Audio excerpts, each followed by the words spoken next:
The sun hung low over the dusty plains, painting the horizon in shades of sorrow. A poor little boy, barely 10, carried a small pail of milk across the rugged trail. His clothes were tattered, his bare feet blistered, but his heart beat with determination. Somewhere deep in the woods lay a dying Apache, wounded and alone. The boy's mother had warned him about the dangers, but he couldn't ignore the cries he had heard while fetching water earlier. Each step toward the unknown was a mix of fear and compassion, his tiny hands gripping the pail like a lifeline. As he approached the fallen warrior, the Apache's eyes flickered open, clouded with pain and disbelief. He tried to speak, but his voice was a whisper, barely audible. The boy knelt beside him, setting the pail down carefully. "Drink, please," he urged softly, offering what little he had.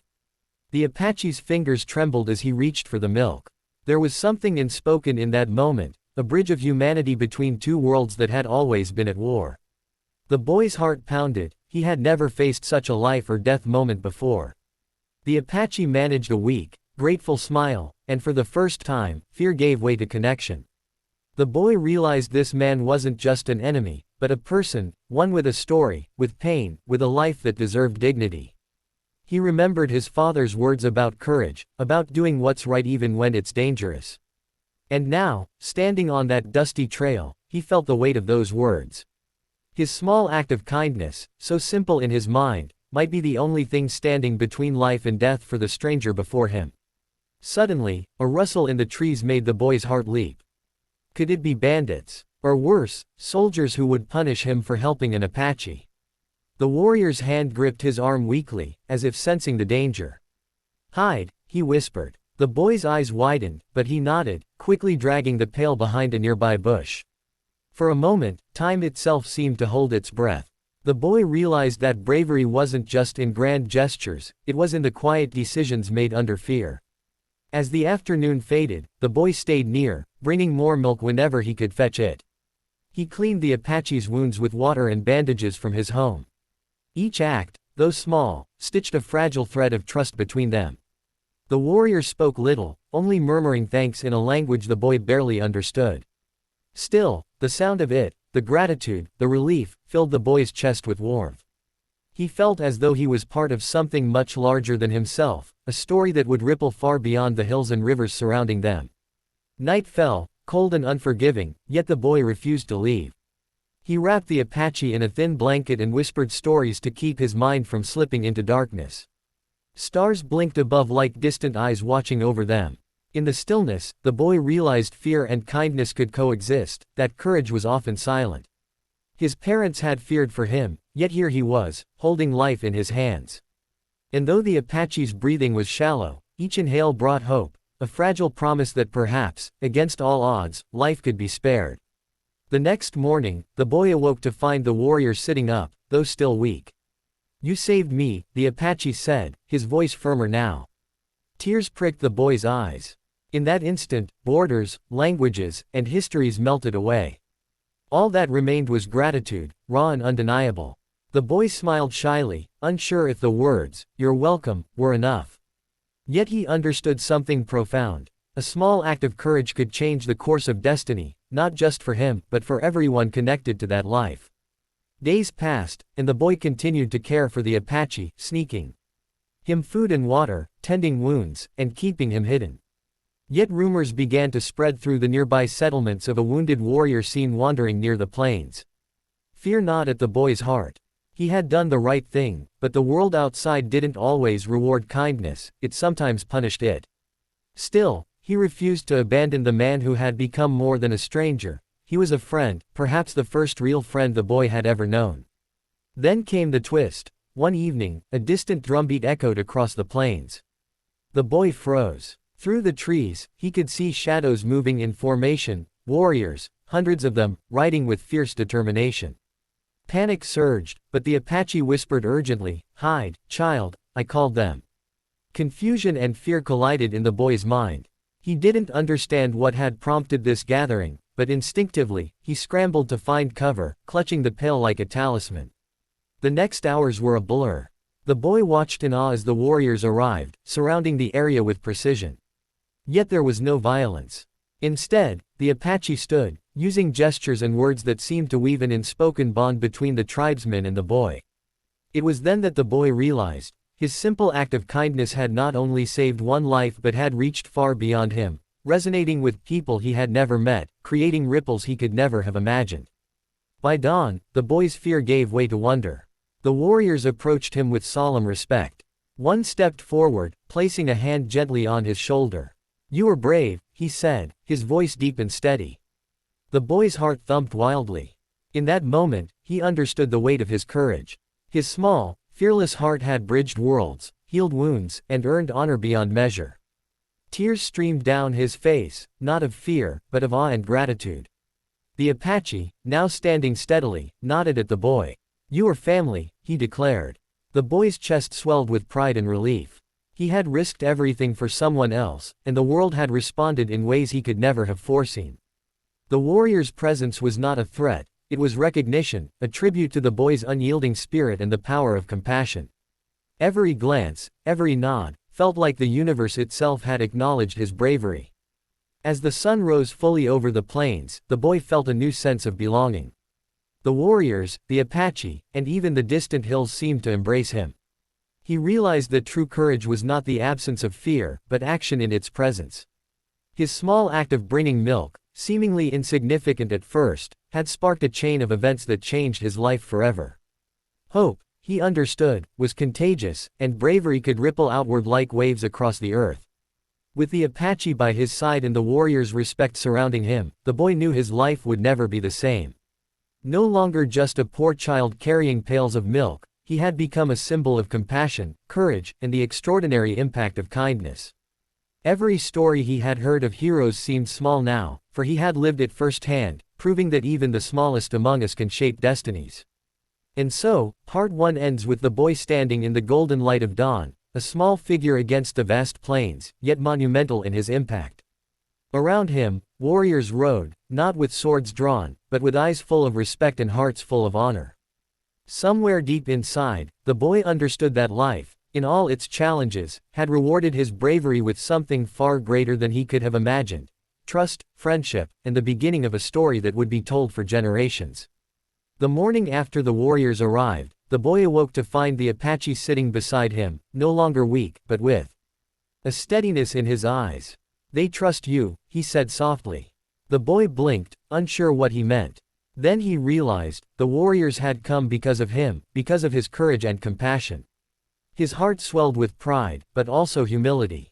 He had only brought milk to a dying man, yet somehow, that small act had created ripples that reached hundreds of people.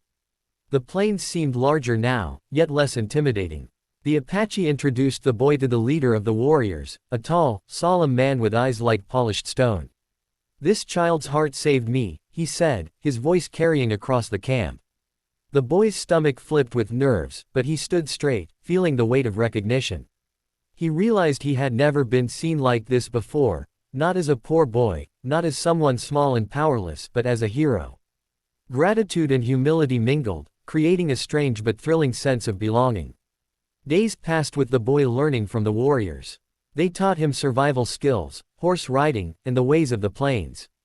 The Apache shared stories of courage, of battles fought and lives protected. The boy soaked it all in, fascinated by the history and honor of a people he had once been told to fear. Each lesson was more than a skill, it was a story, a legacy, a connection. He began to understand that bravery came in many forms, and kindness could change the course of history. Yet the boy missed his home. He missed his small cottage, his mother's gentle scolding, the simple routines of life. One evening, as the sun painted the sky in deep reds, he confessed to the Apache. "I love being here, but I miss home." The Apache nodded, understanding reflected in his eyes. "Bravery does not mean you abandon where your heart belongs," he said. "You can honor both worlds, both lives. That is true courage." A few weeks later, word came that the boy's village faced a harsh drought. Crops had failed, and families were struggling to survive. The boy's heart ached. The warriors, seeing his concern, offered to help. Together, they devised a plan to bring water, food, and supplies to his village. The boy could hardly believe it. His small act of kindness had not only saved one man, but now had the power to save his entire community. Arriving at the village, the boy's mother ran toward him, tears streaming down her face. "My boy," she cried, hugging him tightly. The warriors followed at a respectful distance, offering help quietly. The villagers were amazed by the sight, hundreds of Apache warriors working to save the people they had never met. The boy stood in awe, realizing the depth of what he had started. A single act of courage had grown into a movement of compassion. The boy guided his mother to the water they had brought, helping distribute food and medicine. Children laughed, families embraced, and the once dry fields now had hope. He saw the villagers' eyes widen as they recognized the warriors' efforts, understanding that bravery and loyalty had no borders. The boy felt a warmth in his chest, a sense of accomplishment, yes, but also of connection. Two worlds had merged, bound by respect, courage, and kindness. One evening, as the village celebrated, the Apache approached the boy. "You have done more than anyone could ask," he said. The boy shook his head humbly, but the warrior insisted. "You risked everything for compassion. That is worth more than gold, more than titles. It is the greatest gift of all." The boy finally understood. True heroism wasn't about battles or recognition, it was about choices made in quiet, vulnerable moments. The villagers, once wary of outsiders, now welcomed the warriors with open arms. Stories were shared around fires, songs were sung, and laughter filled the air. The boy felt a deep sense of fulfillment. He had brought milk to a dying man, yes, but he had also nurtured courage, trust, and love in ways he could never have imagined. Each smile, each act of help, was a reminder of the power of simple kindness. Months passed, and the boy grew taller, stronger, yet his heart remained tender. The Apache became a fatherly figure, teaching him not only survival but wisdom, honor, and integrity. The boy's own courage deepened, tempered by the trials and triumphs he had witnessed. He began to understand that bravery wasn't just about saving lives, it was about inspiring others to act, to care, and to see the humanity in every soul. One bright morning, the boy led a group of villagers and warriors to plant new crops together. Laughter, song, and storytelling filled the air. Children ran between rows, carrying water, helping their parents. The boy's eyes sparkled, proud of the bridges he had built between two worlds. He felt a deep, unshakable happiness, the kind that comes not from wealth, but from the knowledge that one life, however small, can ripple outward and change everything. The Apache pulled him aside that evening, looking at him with a serious expression softened by pride. "You have grown," he said. "Not just in size, but in heart. Never forget what you have done, or what you can do. You are a leader in ways the world cannot measure. Keep your courage alive, and it will guide you always." The boy nodded, feeling a mix of gratitude and awe. He realized that this journey, this act of kindness that had begun with a simple pail of milk, had shaped him into someone extraordinary. Finally, the boy stood atop a hill overlooking the village and the plains beyond. Warriors and villagers alike were working side by side, united by respect and compassion. The wind whispered through the grass, carrying stories of bravery, hope, and love. The boy smiled, feeling the warmth of the sun on his face, knowing that he had played a part in something timeless. He was no longer just a poor boy, he was a bridge between worlds, a symbol of courage, and a living testament to the power of simple kindness. As the sun set, painting the sky in brilliant golds and purples, the boy felt a quiet joy fill his heart. The Apache stood beside him, the warriors in the distance, the villagers safe and thriving. He had risked everything, faced fear, and offered compassion, and in return, he had received friendship, honor, and a place in the hearts of hundreds. The story that began with milk had ended in harmony, proving that even the smallest acts of courage can echo far beyond what one can imagine. And so, the poor little boy who had once walked barefoot with a pail of milk was no longer defined by poverty or fear. He was a hero, not because of might, but because of heart. His story would be told for generations, a reminder that bravery and kindness, even in the smallest forms, can bring together worlds, heal wounds, and change the course of history forever. The plains were peaceful, the village thriving, and the boy, now a young man, smiled, knowing his journey had only just begun.